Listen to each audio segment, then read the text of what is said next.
Sección 9.6, clases abstractas. De nueva cuenta, se considera la clase empleado. Supongamos ahora que el negocio se expande y que ahora se contratan empleados de tiempo completo, al igual que empleados de tiempo parcial. Un objeto empleado de tiempo completo, en vez de tener un pago por hora, tendrá un salario anual. Se podría también necesitar un método que calcule el pago mensual. Esto se haría pues dividiendo el salario anual entre 12. En la figura 9.2 vamos a mostrar la estructura de una jerarquía empleado con los dos tipos de empleados que se están considerando, el empleado de tiempo completo y el empleado de tiempo parcial. Entonces veamos la figura, la 9.2. Aquí la tenemos. Entonces, podemos observar que en la parte, en el lado inferior izquierdo, tenemos lo que es la clase empleado tiempo completo, en este diagrama UML.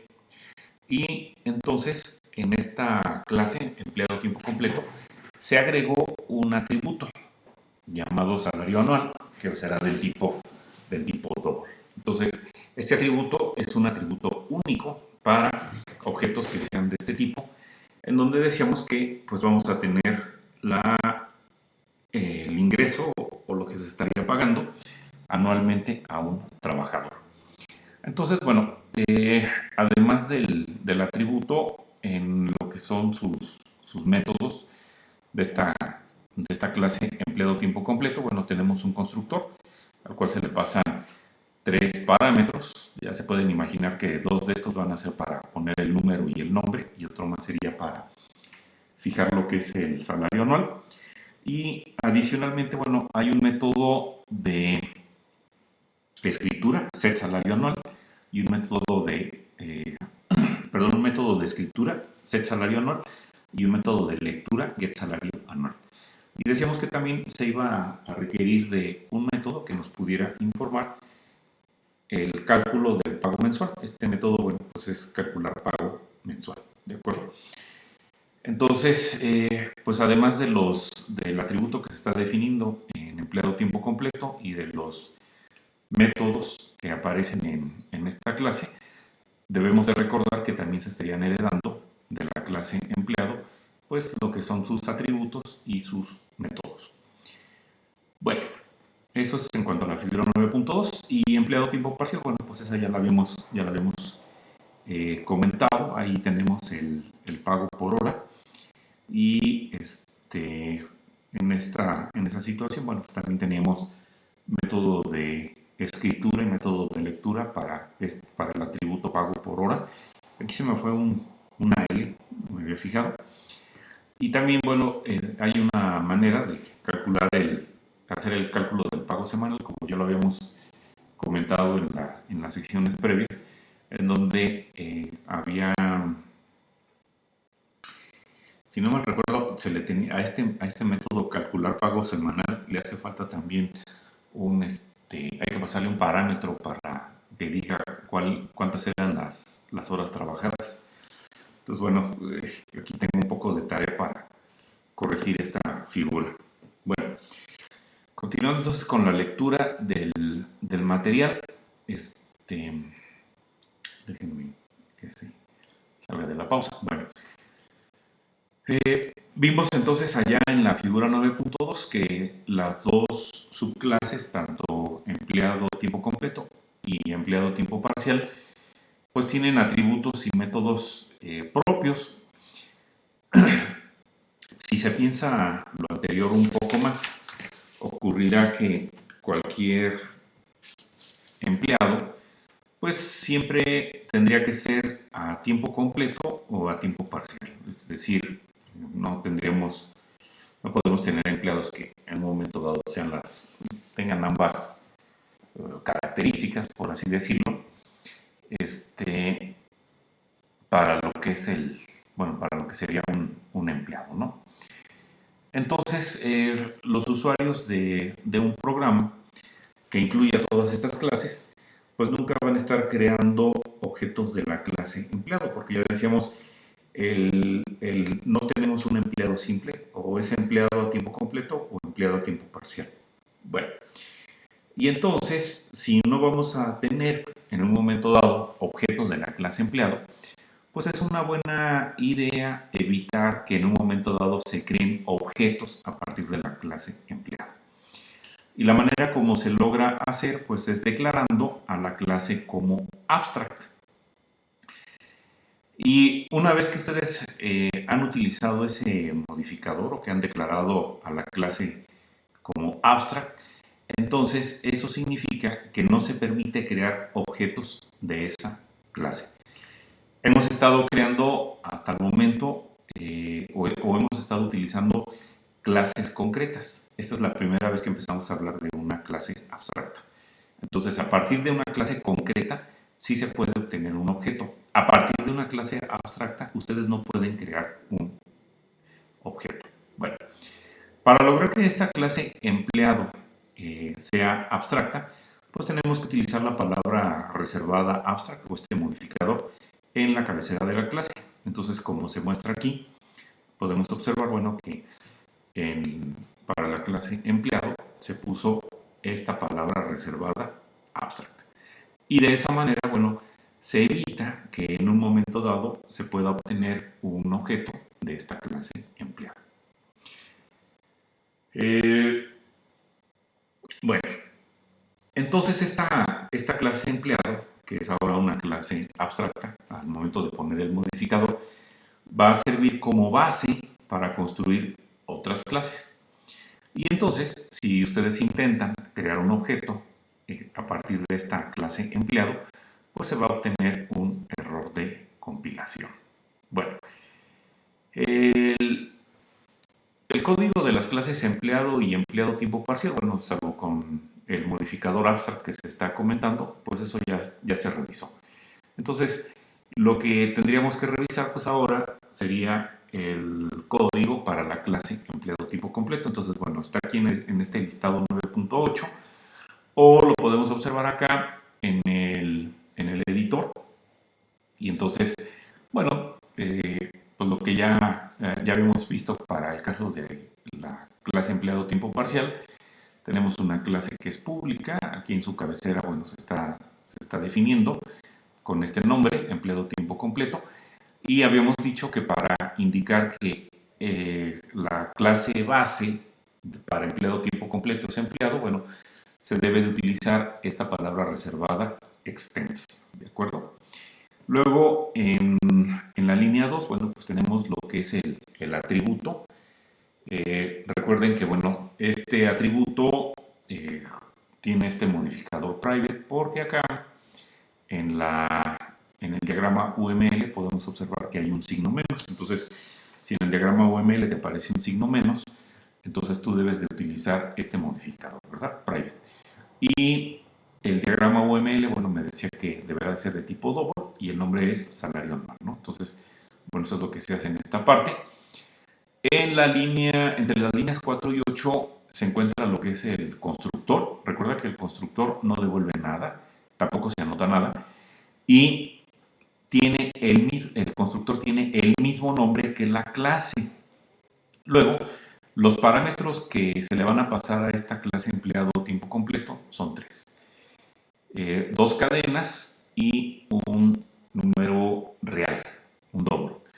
El primer parámetro en este caso está identificado como número n y sirve para pues, fijar lo que es el número del empleado.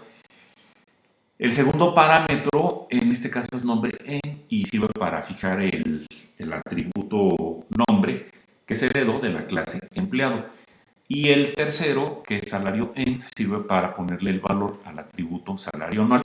Recordar que salario anual es un atributo que está definido en la clase empleado tiempo completo.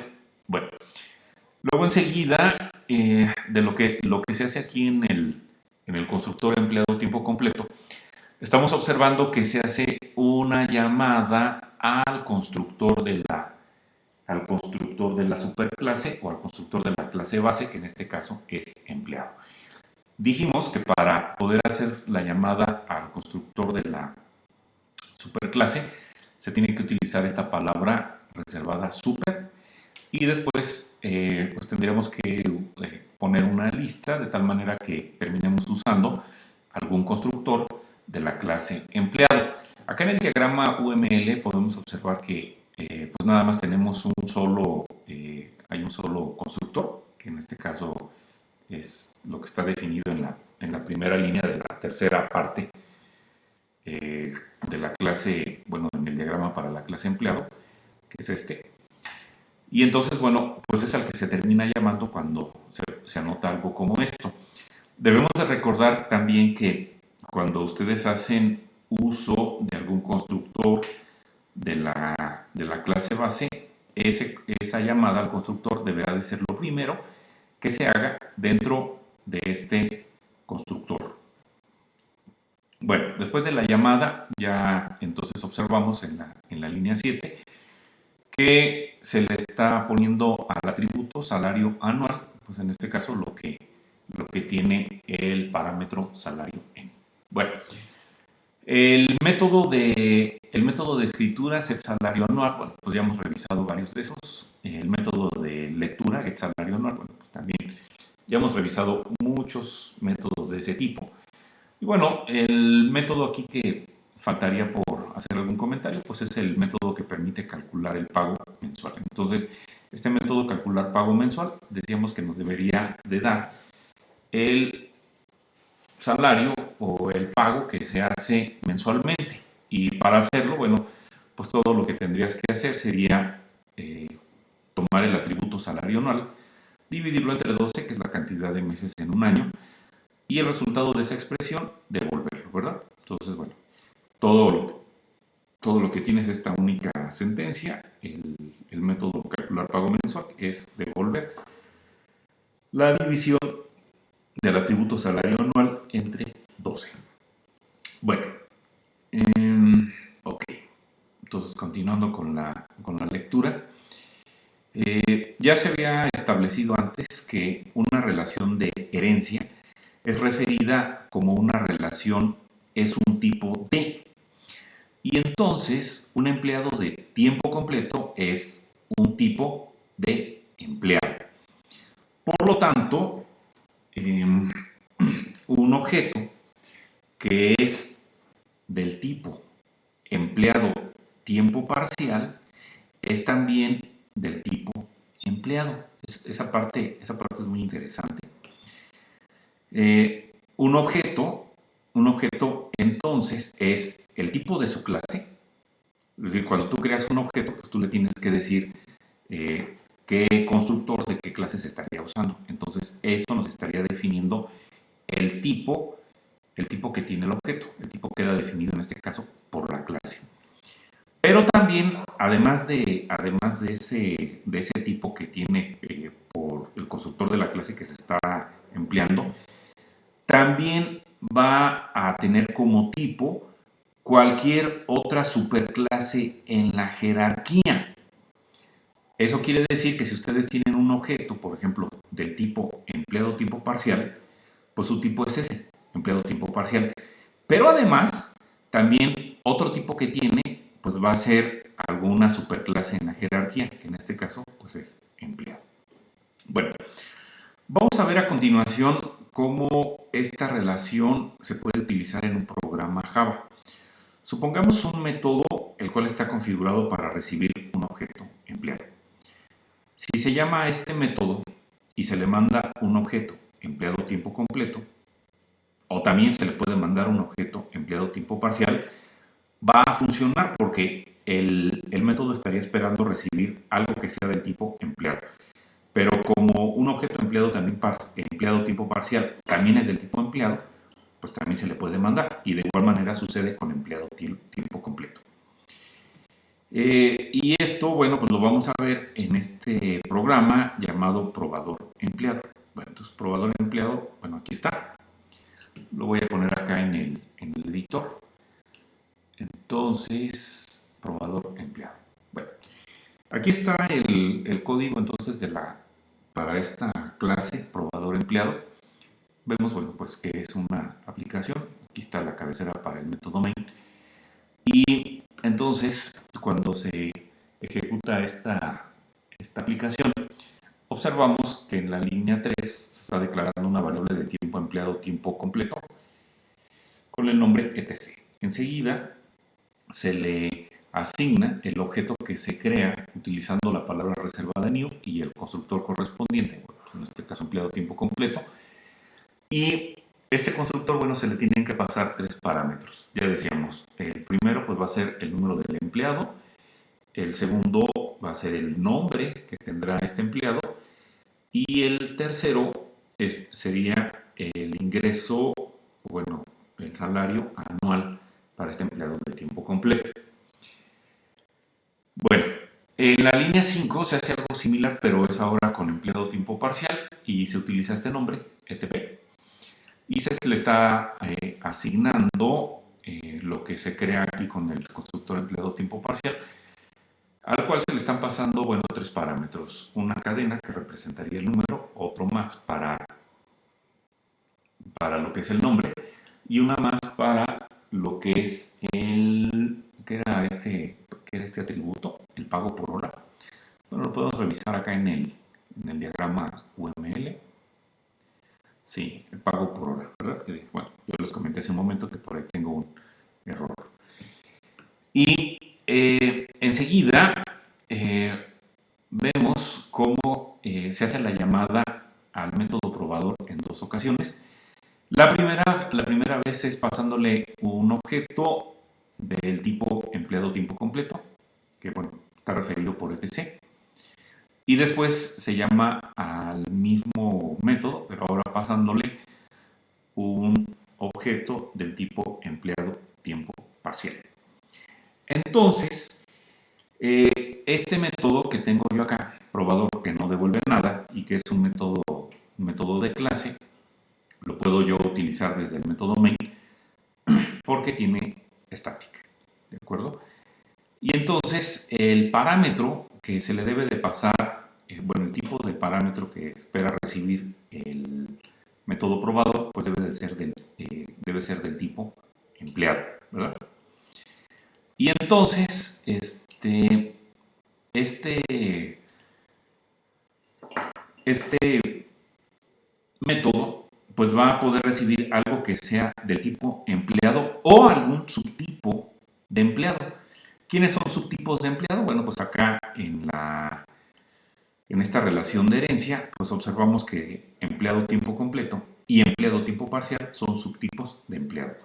Entonces, de acuerdo a lo que se comentó, este método probador, ustedes le pueden pasar un subtipo como empleado tiempo completo o como empleado tiempo parcial.